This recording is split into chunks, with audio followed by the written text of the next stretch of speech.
잠시 기도하시겠습니다. 하나님 아버지 감사합니다. 저희가 주님 앞에 있습니다. 말씀하여 주세요. 이곳을 주의 영으로 가득 채워주세요. 그래서 전하는 자나 듣는 자나 하나님의 그 은혜 안에 깊이 들어가기를 원합니다. 이 시간을 주님께 맡겨드립니다. 예수님 이름으로 기도합니다. 아멘. 안녕하세요. 저는 인도네시아 수마트라 섬 팔렘방이라는 곳에서 19년째 섬기고 있는 변성미라고 합니다. 그리고 동광교회에는 제가 초등학교 6학년 때 저희 아버님 벌써 하늘나라로 부르심을 받았는데 변삼랑 목사님이시라고 79년도에 여기 오신 걸로 알고 있어요. 3월에. 그때가 제가 초등학교 6학년 때였고요.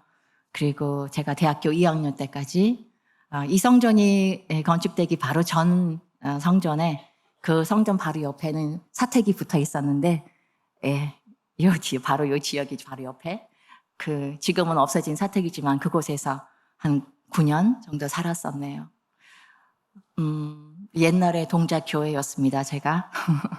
왜냐하면 교회는 건물이 아니라 여러분이시잖아요. 지금의 동작교회는 지금 여러분이시고 저는 옛날에 동작교회였어요. 그래서 지금 함께 만나 뵙게 돼서 너무나 감사하고 또 너무나 마음이 너무너무 뭐라고 표현해야 될지 모르겠어요. 이곳에 다시 돌아와서 37년 만에 교회에 다시 왔습니다. 제가 섬기고 있는 인도네시아 잠깐 소개해드리고 싶은데요. 네, 선교 보고 거길 보면 저희가 2005년도에 나갔는데요. 저희 남편과 저 그리고 아들 둘이었어요. 그때 첫째 아이가 7살, 둘째가 2살이었어요. 그때 나갔는데 이제 19년을 보내면서 지금은 이렇게 나가서 언어 공부를 하고 있는데 하나님께서 또 딸을 주셨어요. 그래서 막내가 태어나고 이 사진도 벌써 2년 전 사진이라 막내 딸 아이도 17살 저보다 키가 큰 고등학교 2학년 아이가 되었습니다. 저희가 있는 곳은 이게 인도네시아 지도거든요. 인도네시아 지도인데 어떻게 설명해 드릴까요? 여러분이 보시는 저 왼쪽에 있는 것이 이제 파푸아라고 옆에 이제 맨 밑에 있는 길쭉하게 생긴 그것이 자바섬이고 자카르타가 있고요. 그리고 그 옆쪽으로 이제 여러분이 아시는 발리 섬이 있어요. 근데 저는 그 발리랑 죄송합니다. 반대 방향에 조금 더 큰 섬이 있죠. 여러분 보시는 오른쪽에 좀 큰 섬이 있는데요. 거기가 수마트라 섬이에요. 저희는 수마트라의 남부 지역에 팔렘방이라는 곳에서 저희가 사역을 하고 있고요. 사역하고 있는 첫 번째 큰 사역은 스리위자야 신학교에서 가르치고 있습니다. 제가 상담을 전공해서 갔기 때문에 상담을 저는 가르치고 목회 상담을 가르치고 있고요. 저희 남편은 이제 성경 그 부분을 가르치고 있습니다. 저희 아이들 신학생들과 함께 찍은 사진이고요. 상담 부분과 그다음에 음악도 좀 함께 하고 있습니다. 그래서 저희 신학교는 이제 저렇게 졸업생들을 좀 배출을 하고 있고 되게 작년에 이제 졸업식 때 찍은 사진이고요. 그리고 인도네시아 전 지역으로 이렇게 목회자로 나갑니다. 그리고 두 번째 저희가 하고 있는 사역은 종족 사역이에요. 인도네시아에는 350개의 종족이 있거든요. 근데 그 중에서도 숲에 살고 있는 종족이 있어요. 그래서 아주 좀 원시적인 그런 삶을 살고 있는데 저렇게 그냥 나무 기둥 해놓고 그 위에 천 하나 덮어놓으면 이제 딱 집이 되는 거예요. 저분들은 저렇게 숲속을 다니면서 멧돼지 잡아서 지는 그런 분들인데 그런 분들에게 저희가 신학생들을 파송해서 졸업생들 중에 똑똑한 친구들을 파송해서 그들과 함께 살게 합니다. 그래서 그들에게 예수님 복음도 전하고 또 어떻게 살아가야 될지 옷 입고 아이들을 교육시키고 어떻게 해야 될지 그런 걸 함께 하고 있습니다. 그래서 저희 남편이 자주 가서 저희 신학생들 같이 함께 살고 있는 파송된 사역자들 저희가 계속 돕고 또 한국에서 후원을 다 받아서 저희가 또 거기에 필요한 여러 가지들을 하고 있습니다. 이렇게 저희가 그래서 8곳의 그 정착촌을 세우고 이들은 숲에 살기 때문에 어떤 집이 없어요. 그래서 정착할 수 있도록 그런 정착촌도 세우고 있고요. 그리고 이제 교회를 세우고 목회자들이 살 수 있는 집들 저희가 세우고요. 그래서 이 사역자들입니다. 저희 남편과 함께 사진을 찍었고요. 예. 그리고 이제 아이들이 이제 교육을 받아야 되겠다라고 생각을 이제 어른들이 하셨어요. 그래서 아예 중고등학교 아이들을 학교 갈 수 있는 학교가 있는 곳으로 저희가 장학관을 세워서 이렇게 아이들이 학교를 이제 다니고 있습니다. 뭐 공부라는 것이 뭔지 모르던 그런 사람들이 이제 교육을 받고 있는 것이죠. 그런 사역을 하고 있고요. 예, 저희 신학교 안에 새싹 유치원이라고 저희 주변에 이슬람과 불교 이런 게 많이 있는데 특별히 이슬람이 되게 많죠. 그런데 이제 저희가 신학교 안에 유치원을 하면서 부모님들이 이제 아이들을 보내면 그렇게 또 영향력이 가고 있는 거죠. 기독교 영향력이 그들에게 부모들에게 가고 그래서 교육 사역이 참 너무 좋은 것 같더라고요. 예, 유치원이고요. 그리고 제가 이제 여기 오기 전에 우리 동관교회는 어떻게 지금 하고 계실까 하고 잠깐 한번 봤어요. 거기에 마이피 어머니 기도 모임도 있더라고요. 있으시죠? 제가 봤는데, 예. 저희 인도네시아에도 마이피 사역 있어요. 예, 인도네시아에도 기도하는 어머니들 모임이 있습니다. 그래서 제가 남부 수마트라의 코디네이터로 하고 있습니다.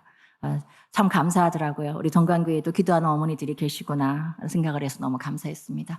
예, 그런 사역들을 하고 있습니다. 그리고 제가 이제 말씀을 함께 나누고 싶습니다.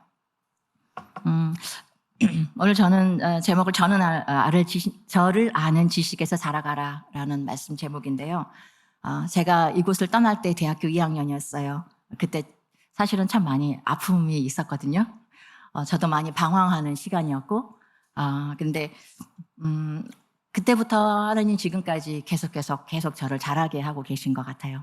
저희가 말씀을 아까 읽었는데 한 번 더 보시면요, PPT에 오직 우리 곧 구주 예수 그리스도의 은혜와 그를 아는 지식에 자라가라. 영광이 이제와 영원한 날까지 그에게 있을지어다. 자라가라라고 얘기하셨잖아요. 그죠? 자라가라고 명령하셨어요. 그럼 어떻게 자라가야 될까요? 그 기준이 있어야 될 텐데 언제까지 또 어떻게? 근데 그 기준들을 또 감사하게도 베드로 후서 바로 뒤에 요한 1서 말씀에서 그 기준들을 몇 가지 얘기하고 주고 계세요. 그걸 한번 보시면 요한 1서 2장 네 계속 틀어주고 계시네요. 제가 지금 이거 못하고 있어요. 네. 그래서 여기 보면은 자녀들이 나오고 아비들이 나오고 그리고 청년들이 나와요. 네. 그래서 이 구절을 대꾸법으로 이렇게 쓰시는 거죠. 성경 기자들이 한 40여 분이 계시잖아요. 그 중에 누가만 빼면 다 히브리인이세요. 이스라엘인이다 보니까 그분들이 그 히브리 문학 그 양식이 굉장히 성경에 많이 있어요. 근데 여기서도 대꾸법을 많이 써서 자녀들에 대해서 그다음에 아비 그다음에 청년 그것을 다음 그 구절에 똑같이 또 그렇게 또 얘기를 하고 계세요. 그래서 설명을 해주셔서 온전한 설명이 되도록 해주시고 계시죠. 그래서 제가 한번 모아봤어요. 자녀들은 자녀들끼리, 아비는 아비끼리, 청년은 청년끼리. 자 그러면 저희가 어떻게 자라가야 될지 한번 이 구절을 보면서 한번 저희가 알면 좋을 것 같아요. 자녀들을 한번 볼게요. 네, 제가 모아놓은 것이 있는데요. PPT, 설교 말씀 PPT를, 네. 네, 요거는 자녀들, 아비들 나눠져 있고요. 자녀들만 모아놓은 그런 PPT가 있어요. 그게 준비가 안 됐을까요? 보내드렸는데. 그러면 제가 읽으면서 하겠습니다. 자녀들은 여기에 12절에 자녀들아 내가 너희에게 쓰는 것은 너희 죄가 그의 이름으로 말미암아 사함을 얻음이요. 그러니까 자녀들의 첫 번째 특징은 저희의 죄가 사함을 받은 거라는 거예요. 그러니까 예수님을 처음 믿었을 때 저희가 저희 죄가 사야지잖아요. 그죠? 그러면은 바로 이제 자녀가 됐다는 거예요. 하나님의 자녀가 된 거죠. 예. 그다음에 14절에 보면 또 자녀들 아니면 아이들의 또 특징이 뭐냐면 아이들아 내가 너희에게 쓴 것은 너희가 아버지를 알았으며. 자 그러면은 자녀들의 특징이 딱 두 개예요. 하나는 죄사함을 받은 그리고 두 번째는 아버지를 알은 거예요. 그 사람이 바로 자녀예요. 이제 저희가 예수님을 구주로 영접하면 저희가 하나님 나라의 아가로 태어나요. 예, 태어나요. 그러면서 이제 조금씩 자라면서 우리 아빠가 어떤 분인지를 알게 되겠죠. 그런데 하나님 나라의 특징은 뭐냐면 하나님 나라의 아이로 태어나면 죄가 사하여진다는 거예요.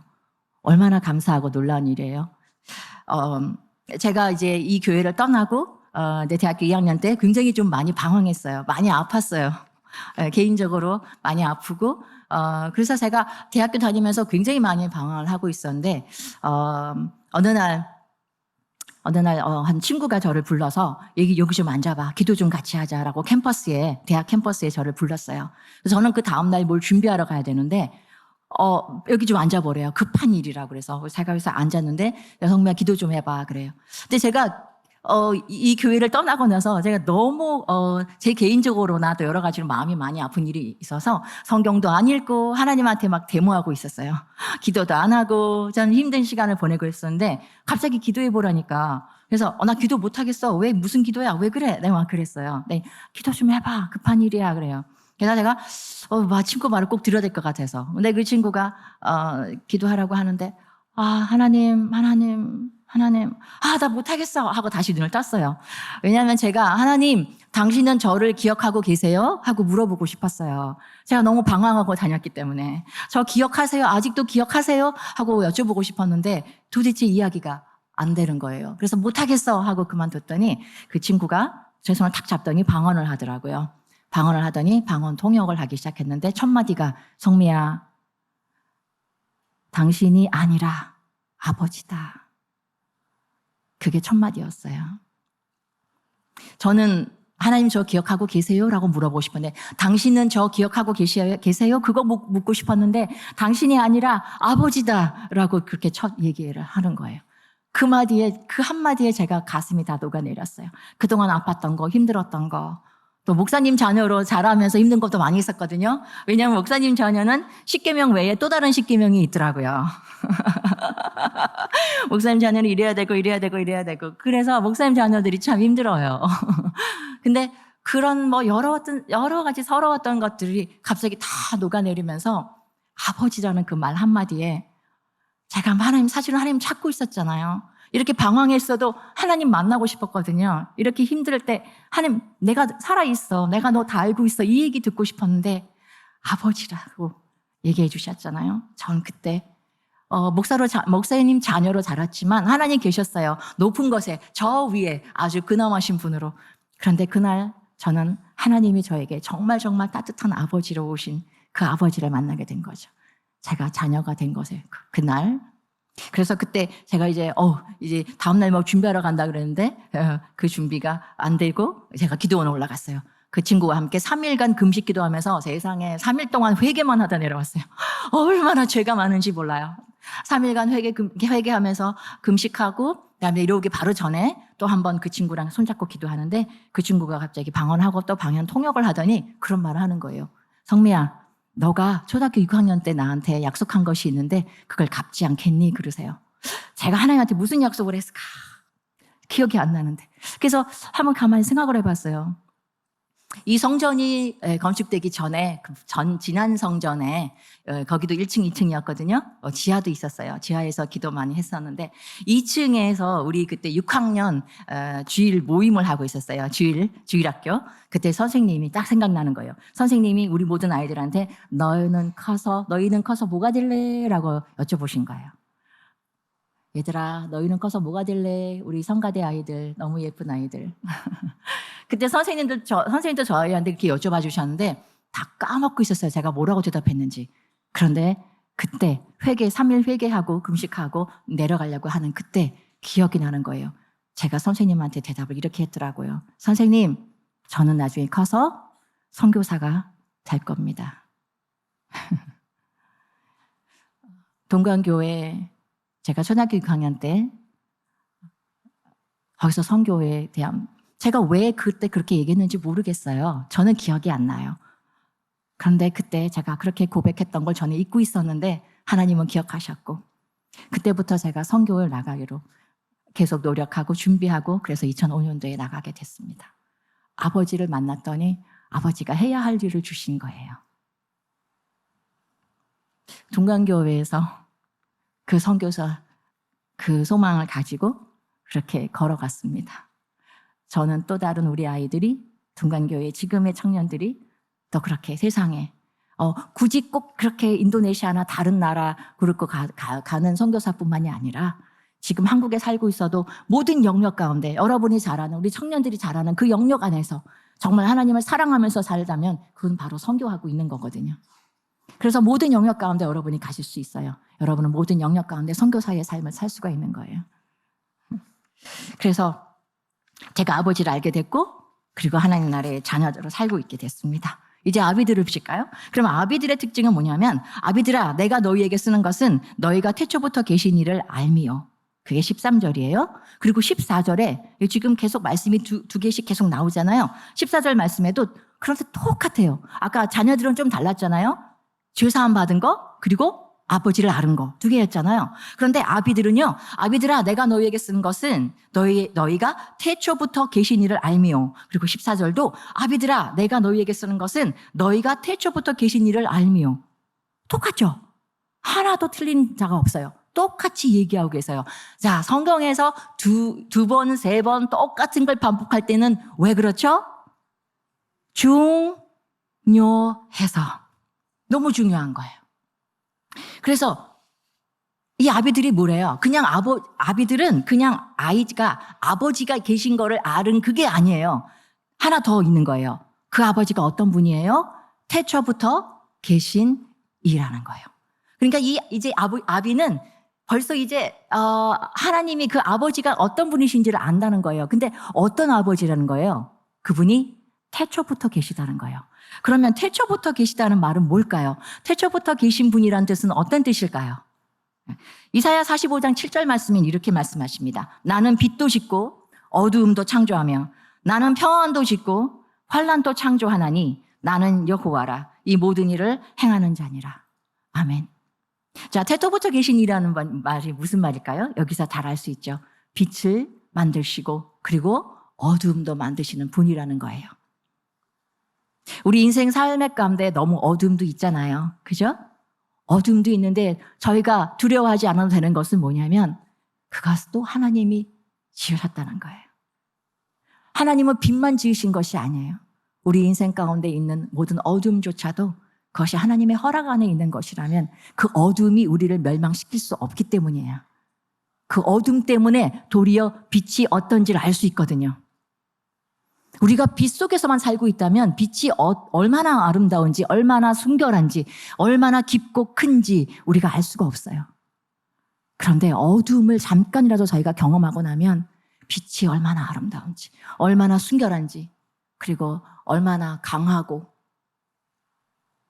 그것을 알 수가 있거든요. 저는 인도네시아에 살면서 그걸 너무 많이 체험하고 있어요.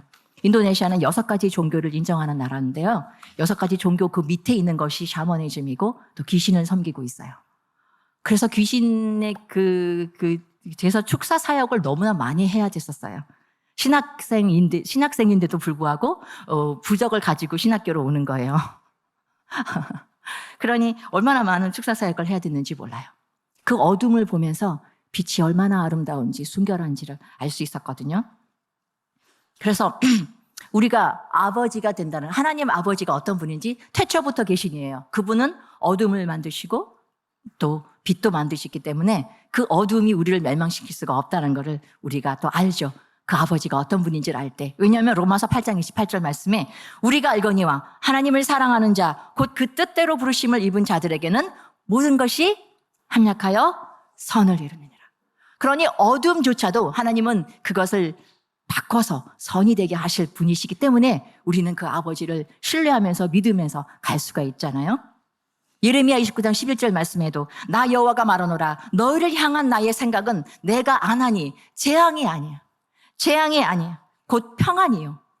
너희 장래에 소망을 주려는 것이니라. 아멘. 저희 인생 살아가면서 힘든 일들 많이 있었잖아요. 여러분들 산전, 수전, 공중전 또 요즘에 혹시 또 덧붙여진 게 있나요? 제가 한국을 떠나기 전까지는 산전, 수전, 공중전까지였는데 요즘은 뭐 하나 더 붙었는지 모르겠어요. 삶을 살아가면서 너무 많은 것들 경험하잖아요. 여기서 우리가 여러분 중에서도 아무하게나 말할 수 없는 그런 고통 계신 분도 계시잖아요. 그런데 그 고통이 우리를 망가뜨리는 것이 아니라 그 고통 때문에 우리가 하나님께 더 달려가지 않았나요? 그 고통 때문에 우리가 아버지 저 못 살겠어요 라면서 하나님 앞에 더 붙잡혀 있지 않았나요? 그러면 그 고통이 우리에게는 우리를 멸망시키는 도구가 아니라 하나님께 접붙여 주는 축복인 거죠. 그 고통이 없었으면 사실은 우리는 하나님께 붙지 않았을지도 모르잖아요. 우리가 다 행복하면, 다 잘 되면, 그리고 우리가 고난이라는 것을 모르면, 고난으로 우리의 주를 온전케 하셨는데 하물며 우리일까요?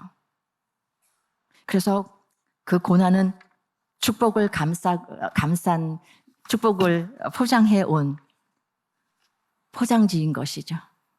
하나님께 더 우리를 가까이 가게 만드는, 하나님 속에 저희가 붙어 있게 만들 수 있는. 그래서 아비는, 그 아비라는 말 안에 들어 있어요. 아비는 무엇입니까? 아이가 있는 것, 자녀가 있는 거잖아요. 그래서 아비는 또 누군가 어떤 생명을 낳는 사람이 또 아비인 것이에요. 우리가 한 번 더 지금 전도 안 한 분이 아마 없으실 것 같아요. 우리 동관교회는 다 한 분 이상은 전도해 보셨잖아요. 그죠? 대답이 없으시네. 다 해주실 줄 믿습니다. 네. 아비라는 말 그 자체는 뭐예요? 아들이 있는 거잖아요. 자녀가 있는 거잖아요. 우리가 점점 아비로 자라가기 위해서는 영적인 자녀들을 우리는 계속 낳아야죠. 그죠? 우리를 통해서. 자, 그러면 내가 이제 아들에서, 자녀에서 내가 아비로 자라가고 있는가? 하나님은 자라가라고 하셨는데 자라가고 있는가를 저희를 체크해 볼 때 내가 영적인 자녀를 낳았는가? 그걸 보시면 되죠. 내가 아비가 되었는가? 그리고 이제 내가 아비가 되고 나면은 이제 부모님 심정을 이해하잖아요. 그죠? 저희가 결혼하고 나니까 부모님 심정이 막 이해가 되죠. 그죠? 제가 엄마가 되고 제가 아내가 되고 나니까 엄마 마음 다 이해가 돼요. 그런 것처럼 저희가 이제 아비가 된다는 거는 우리 하나님 아버지 마음을 이해하면 저희가 아비가 된 거죠. 하나님 아버지는 뭘 좋아하세요? 하나님 아버지는 뭘 싫어하세요? 그걸 내가 아는 것이 아비인 거죠. 하나님 아버지 뭐 좋아하세요? 어떤 걸 사랑하세요? 사람이에요. 생명이에요. 하나님은 생명을 너무 사랑하셔서 자기 아들을 주셨어요. 그리고 하나님 아버지 뭐 싫어하세요? 죄를 너무 싫어하세요. 죄가 너무 싫으셔서 또 자기 아들을 보내셨어요. 그러면 우리는 하나님 아버지가 사랑하는 걸 우리도 하고 하나님 아버지가 싫어하는 걸 우리도 싫어해야죠. 그 사람이 아비인 것이죠. 여러분들 지금 아비의 삶을 살고 계신지요? 이제 청년입니다. 13절 말씀에 청년들아 내가 너희에게 쓰는 것은 너희가 악한 자를 이기었음이니라 이렇게 얘기하세요. 14절에 청년들아 내가 너희에게 쓴 것은 너희가 강하고 하나님의 말씀이 너희 속에 거하시고 너희가 흉악한 자를 이기었습니다. 자, 두 가지 말씀이 아주 저희에게 청년들이, 영적인 청년들이 누군지 잘 설명해 주고 있어요. 자, 악한 자를 이긴 사람이 청년이래요. 그죠? 그리고 14절에는 하나님의 말씀이 그 사람 속에 거하기 때문에 악한 자를 이길 수 있다고 얘기하고 계세요. 제가 아까 그 영적 전쟁 많이 해야 된다고 얘기해 드렸잖아요. 인도네시아에. 우리 신학생들도 많이 그렇지만 저희 집 옆집에 또 무당 아주머니가 살고 계세요. 이 무당 아주머니는 굉장히 이렇게 그냥 사람 어떤 사진만 딱 봐도 그 사람에 대해서 이렇게 말이 막 나오시는 아주 좀 용한 분이십니다. 그런데 이 아주머니가 이제 어느 날 저희 옆에 사니까 근데 그 아주머니의 삶이 너무 기구해요. 제가 그 아주머니한테 허락을 받고 지금 얘기를 다 드리는 거예요. 그 아주머니가 부모님한테 버림을 받고 어떤 분한테 이렇게 친부모님 아닌 분한테 이렇게 자라게 됐는데 그 아버지 되시는 그러죠. 그 의붓 아버지 되시는 분이 5살 때부터 나쁜 행동을 하셨어요. 여자아이에게 하면 안 되는 그런 일을 하셨어요. 17살 때까지. 그런 삶을 살다가 17살 때 자기 남편을 만났는데 자기 그 의붓 아버지로부터 구원해 주는 그런 사람이 된 거죠, 남편이. 그런데 남편이 아이가 한 2명 됐을 때부터 부부관계가 너무 안 되어서 남편한테도 버림을 받았어요. 근데 버림받기 바로 전에 아이를 갑자기 낳게 됐는데 그 막내 아이가 부부싸움을 하는 동안에 이 막내 아이가 열이 너무 났는데 서로 부부싸움을 하느라고 이 아이가 열이 나는지도 모르고 그냥 둬버렸어요. 그래서 뇌성마비가 뇌병변이 됐어요. 그래서 팔다리가 다 비틀어지고 걸을 수 없고 대소변도 엄마가 다 지금도 해줘야 되고 지금 12살인데 그리고 지능도 한 3, 4살 정도밖에 안 되고 말도 못하는 그런 아이를 키워가야 되는 아주머니예요. 그런데 이 아주머니는 늘 귀신을 봐요. 자기 집에 여기도 귀신 있고 여기도 귀신 있고 여기도 귀신 있고 그렇게 귀신을 보는 사람이에요. 근데 이 아주머니는 늘 알고 있어요.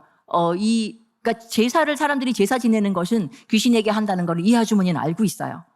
다른 사람들은 모르죠. 제사 지내는 분들은 우리나라도 아직 제사 많이 지내시잖아요. 다 조상한테 하는 거라고 생각하시잖아요. 근데 그 아주머니 알고 계세요. 그거 귀신한테 하는 거라고. 그러니까 귀신은 귀신을 알아요. 악한 그 영적인 것들은 영적인 세계를 알아요. 그렇게 얘기를 하세요. 그거 조상이 오는 거 아닌데. 그러면서 얘기를 하세요. 근데 그 아주머니가 항상 얘기하신 게 자기가 혼자 기도했던 게 뭐냐면 하나님은 계신 걸 알겠대요.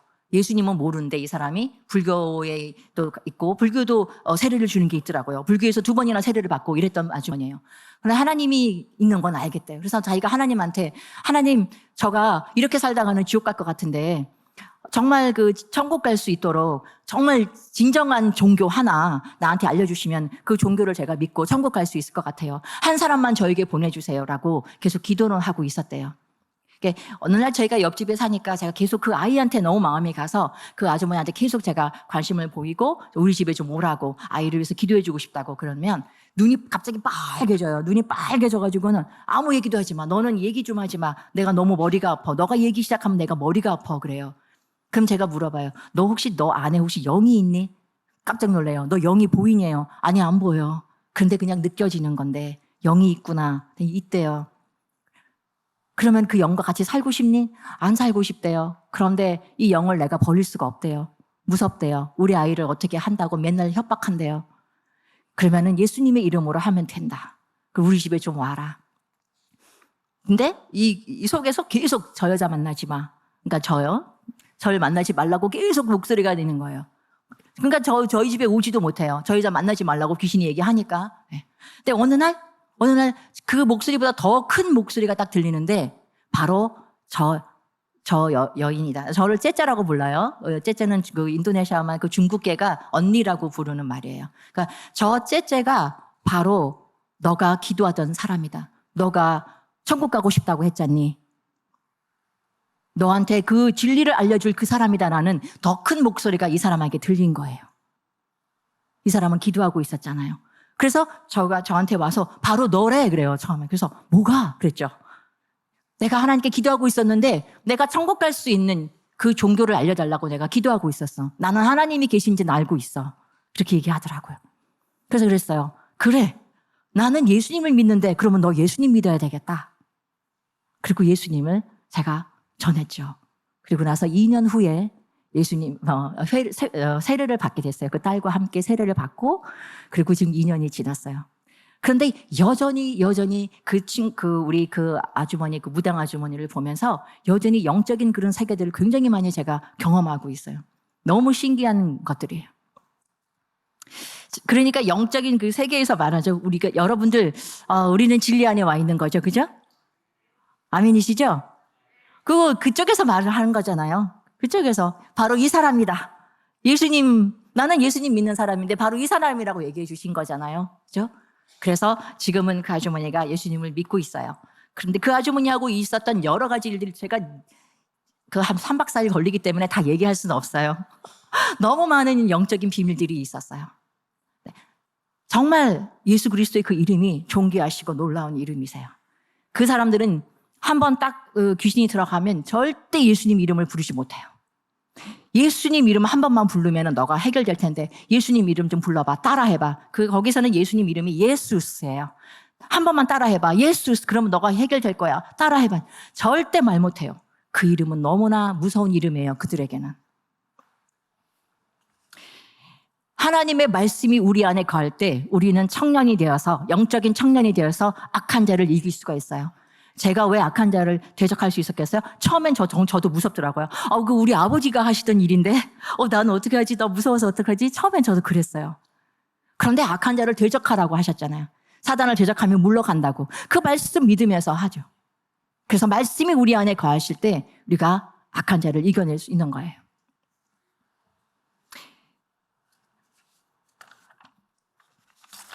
에베소서 5장 25절 27절 말씀에 이런 말씀이 있습니다. 남편들아 아내 사랑하기를 그리스도께서 교회를 사랑하시고 위하여 자신을 주심같이 하라. 이는 곧 물로 씻어 말씀으로 깨끗하게 하사 거룩하게 하시고 자기 앞에 영광스러운 교회로 세우사 티나 주름 잡힌 것이나 이런 것들이 없이 거룩하고 흠이 없게 하려 하심이니라. 오직 말씀으로 그리고 사랑으로 우리가 온전케 되고 하나님 앞에 거룩한 교회로 서갈 수 있는 것이죠. 그런데 우리가 말씀을 어떻게 안 읽어요?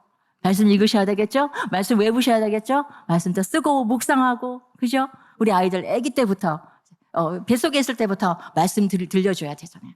우리는 청년으로 자라가야 되기 때문입니다. 예수님께서 죽으신 사유가 뭘까요? 십자가에서 돌아가셨는데, 십자가의 형벌은 로마 시대 때 가장 극악한 가장 어려운, 받기 어려운 그런 형벌이었죠.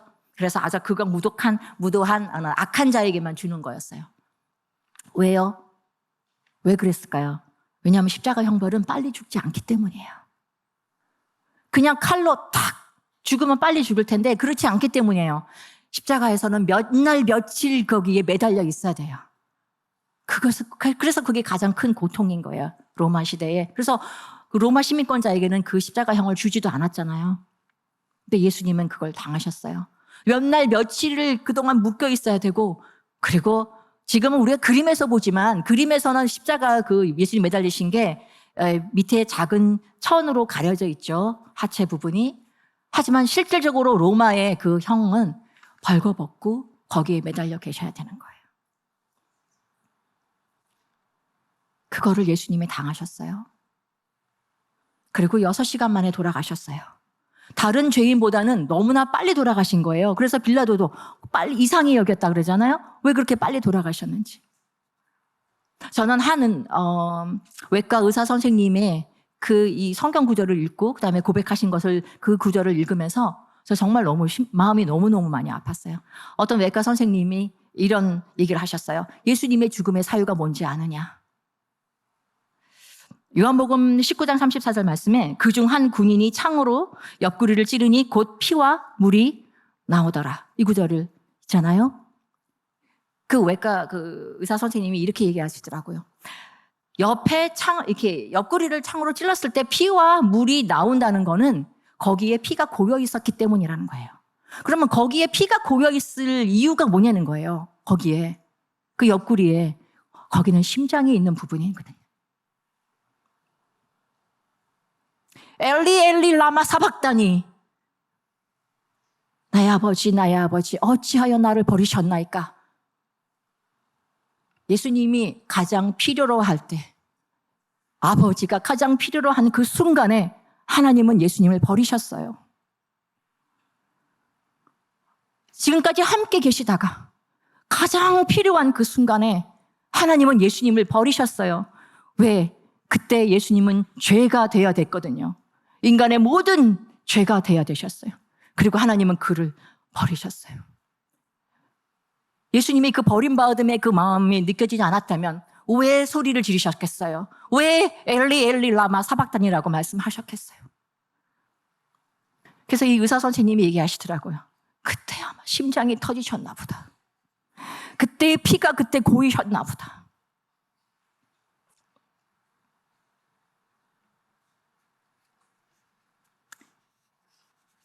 주님이 저희들을 사랑하신 그 사랑 때문에 저희는 계속 성장해 갈 수가 있어요. 그 사랑으로 말미암아. 누가 우리를 그리스도의 사랑에서 끊으리요? 환난이나 공고나 핍박이나 기근이나 적신이나 위험이나 칼이랴. 적신은 벌거벗음이에요. 우리가 살아가면서 어떤 성적인 그런 범죄들도 많이 당하잖아요. 그 적신이 이 안에 저는 있다고 생각해요. 그것도 다 예수님 안에서 예수님이 다 해결하셨다고 그래요. 그런 문제도 예수님의 사랑에서 끊을 수 없다고 얘기해요. 내가 확신하노니 사망이나 생명이나 천사들이나 권세자들이나 현재일이나 장래일이나 능력이나 높음이나 다른 아무 피조물이라도 우리를 우리 주 그리스도 예수 안에 있는 하나님의 사랑에서 끊을 수 없으리라. 아멘. 우리는 하나님의 자녀입니다. 그리고 하나님은 우리가 아비로 자라가길 원하십니다. 그리고 우리가 막 우리를 너무 힘들게 하는 그 사람을 막 미워해서 막 용서하지 못하고 있기 원치 않으시고요. 그 사람 뒤에서 역사하고 있는 악한 영을 대적하는 청년으로 자라길 원하세요. 그 사람을 용서해주고 긍휼히 여기고 그 사람을 품어주는 그런 청년으로, 그리고 악한 것을 볼 수 있는 눈을 가지는 그런 청년으로 자라길 원하십니다. 주님께서 사랑하신 그 사랑으로 우리는 그렇게 계속해서 갈 수 있을 겁니다. 왜냐하면 그렇게 하시려고 돌아가셨잖아요. 그죠? 예수님께서 우리를 살려내셨고, 그리고 그렇게 또 저희가 아비로 청년으로 계속 자라가기를 원하셔서 우리를 살려주셨잖아요. 그래서 그분이 그렇게 이루실 것입니다. 함께 기도하시겠습니다. 하나님 감사합니다. 하나님, 우리 동강교회 축복합니다.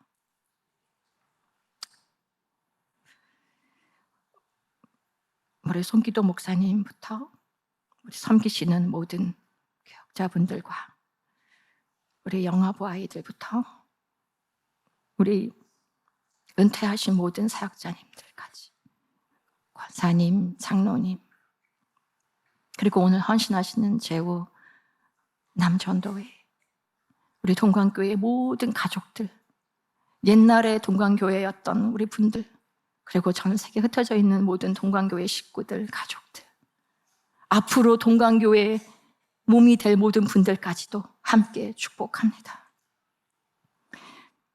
주님의 사랑이, 주님의 은혜가, 주님의 아름다운 비전과 꿈이 이 동강교회의 몸을 통해 계속 이루어지시옵소서. 혹시 묶여있는 것이 있다면 풀어놓아 주시옵소서.